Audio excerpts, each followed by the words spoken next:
Stop scrolling. Turn off every light in your room except for your screen. Now, just for 3 seconds. Listen, can you hear that? That faint, low hum. That's the exact sound I heard the night I Noclipped out of reality. And if you listen very, very closely, something might just whisper your name using my voice. 3 months ago, I was just like you, probably watching weird videos late at night. I was an urban explorer, obsessed with forgotten places. That night, I was filming in an abandoned office building downtown. The kind of place where the silence is so heavy it feels like a weight on your chest. My camera's clock read 12:47 a.m. I was on the 3rd floor walking down a long dark corridor. My flashlight cut a nervous beam through the dust. I took one wrong step, a single miscalculation on what I thought was solid ground. The floor just wasn't there. Reality skipped a frame. It glitched and I fell through. It wasn't a normal fall with a crash and pain. It was a fall through dimensions, a sickening lurch in my gut, and then, thud, I landed on carpet. Wet, disgusting mustard yellow carpet. I scrambled to my feet, my heart hammering against my ribs. I was in a room, an office, maybe, but it was all wrong. The walls were covered in the same stained, yellowing wallpaper. The ceiling was a grid of acoustic tiles, with flickering fluorescent lights embedded in them, and those lights, they buzzed, an incessant, maddening hum that drilled straight into my skull. I turned around, expecting to see the hole I fell through. There was nothing, just a solid wall. I was trapped. I ran down one identical hallway into an identical room, then another, and another. It was a maze that never changed. 600 million square miles, I'd later learn, of these identical, empty rooms. No windows, no doors to the outside, no exits. Just the constant, sickly yellow glow, the smell of damp carpet and old mold, and something else. The metallic tang of pure, undiluted fear. I pulled out my phone. The screen was frozen. The time was still 12:47 a.m. The battery icon showed 98%. It never dropped. Time had stopped, or maybe I had stepped outside of it. For what felt like hours, maybe days, the only sound was the buzzing in my own frantic footsteps on the squelching carpet. Then I heard it. A new sound, a wet, scraping noise coming from a room up ahead. It sounded like something heavy and damp being dragged across the floor. I froze, every muscle in my body screaming. Then, footsteps, but they weren't mine. They were slow, deliberate, and they were getting closer. I peeked around the corner of a doorway, and I saw it. Standing in the far corner of the next room, partially obscured by the flickering light, was a figure. It was tall, unnaturally so, and impossibly thin. Its skin was pale, like old parchment. It was watching me. Its head was tilted at an angle that would snap a human neck, and it was smiling. A wide red smile filled with far too many teeth. It didn't move, it didn't chase me, it just watched. It didn't have to chase. It knew I was trapped in its world. The sheer terror of that sight was enough to make my legs move on their own. I ran until my lungs burned and my legs felt like lead. The light seemed to dim with every panicked beat of my heart. The buzzing intensified, no longer just a sound, but a physical vibration inside my skull.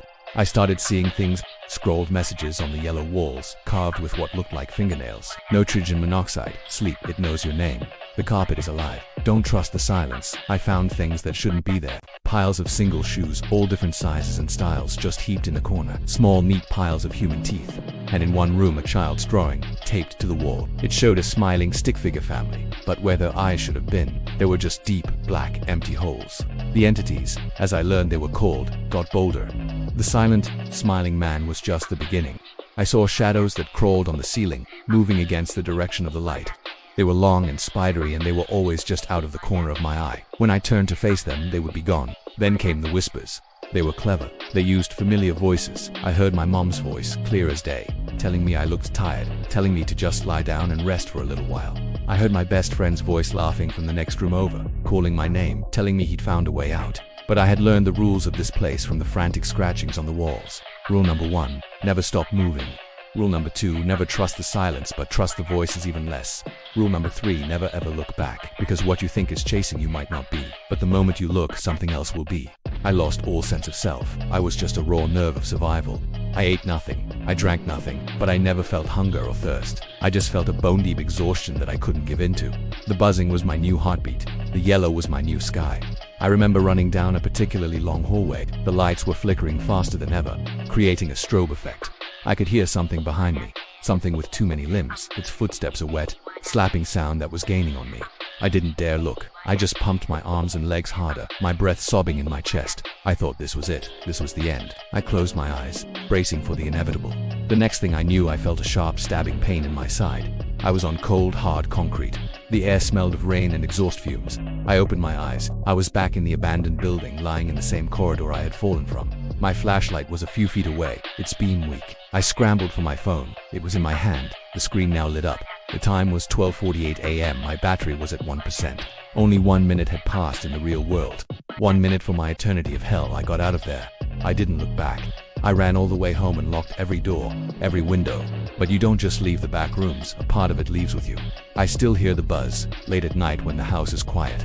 Sometimes, the lights in my apartment will flicker in that same, nauseating rhythm. And every now and then, I'll catch a faint whiff of damp, musty carpet when there's no reason for it. My reflection doesn't always move when I do. I see things in the periphery, tall and pale things, smiling at me from doorways before they disappear.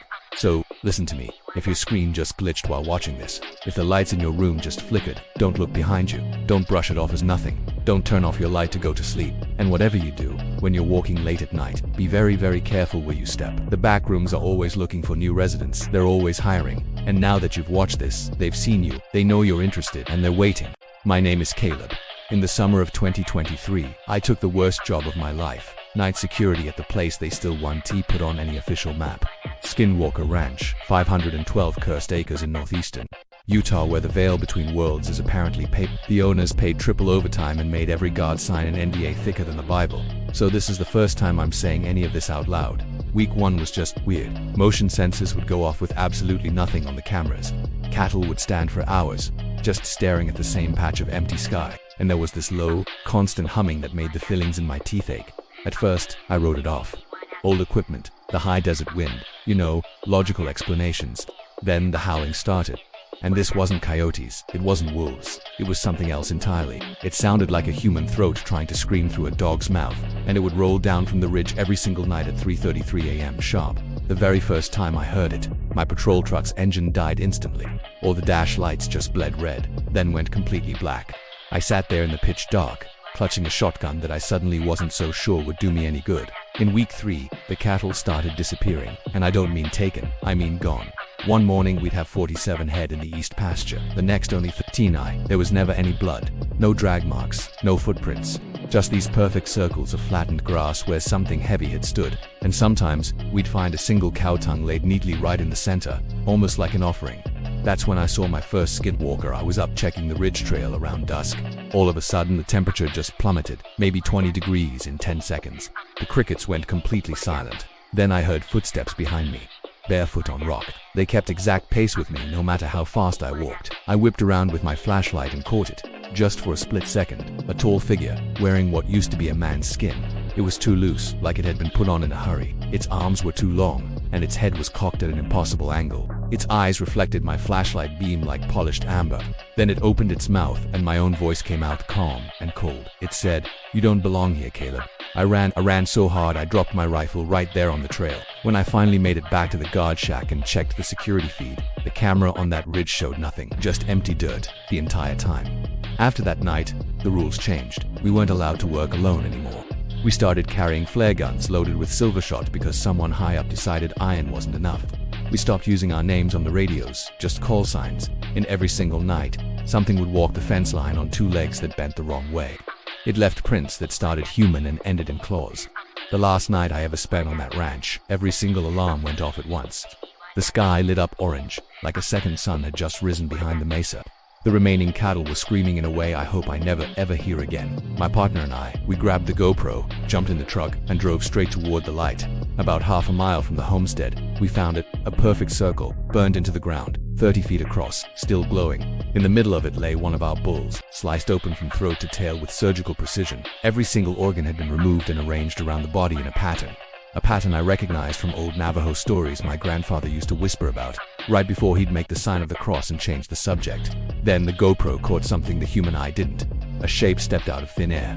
Tall, stretched, wearing the darkness like a second skin. It looked straight into the lens, tilted its head, and the audio picked up a single sentence in my dead grandfather's voice. It said, "Tell them the land remembers." We quit the next morning. They paid us the full contract, no questions asked, and made us sign another form promising we'd never set foot in an inter-county again. I still wake up at 3:33 a.m. sometimes. The howling follows me, no matter how many states I put between myself and that ranch. Sometimes, my reflection in the mirror lags just a half-second behind, and every once in a while, when the desert wind blows just right through whatever city I'm hiding in, I swear I can smell sagebrush and ozone. and something coppery underneath. They say the skinwalkers don't hunt for food, they hunt for skins that still fit, and mine's starting to feel a little loose these days.